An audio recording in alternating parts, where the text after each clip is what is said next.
La pallavolo sandonatese non è solo maschile, anche il volley femminile quest'anno punta in alto. Vediamo il servizio.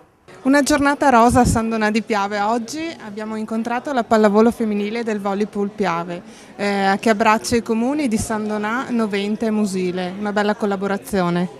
Sì, assolutamente, nata per l'attività di questa società, meritevole. Rosa va bene, ma non vorrei sminuire l'attività che fanno. Partono con le bambine piccolissime nella scuola per poi man mano farle crescere e ottenere grandi risultati la società, ma dando alle ragazzine grandi soddisfazioni. Voi come vi ponete in questa esperienza?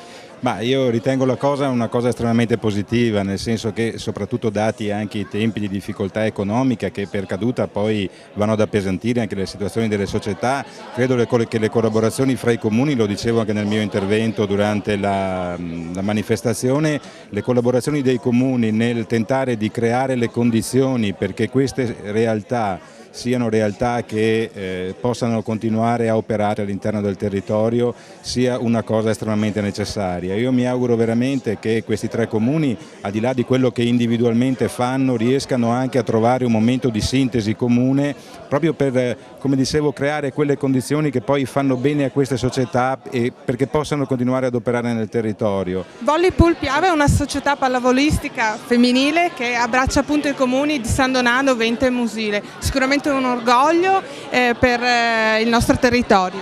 Sicuramente da parte nostra c'è anche l'orgoglio che la nostra squadra di Musile ha vinto il campionato, la medaglia d'oro in quel di Lignano dell'Under 14, dunque per noi è stata un'emozione, una grande vittoria. Tanti successi, però sicuramente non sono a caso.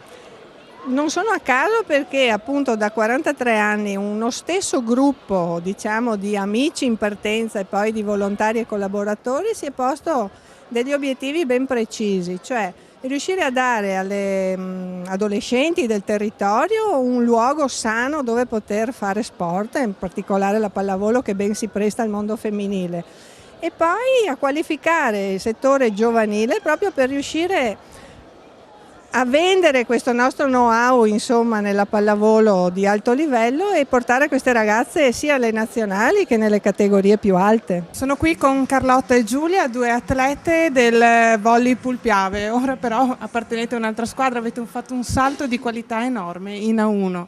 Che effetto vi fa? Beh sì, per me questo è il secondo anno in A1, però a Conegliano ho ritrovato un ambiente fantastico nel quale veramente si lavora bene, c'è molta tranquillità e c'è molta disponibilità di tutti. Quando hai iniziato a giocare a pallavolo avresti immaginato di arrivare fin qui? Beh no, era il mio sogno perché fin da bambina speravo di arrivare ad alti livelli, però la speranza c'è sempre, però ci credevo, però non me lo sarei aspettata così presto, è stato un bel salto di qualità.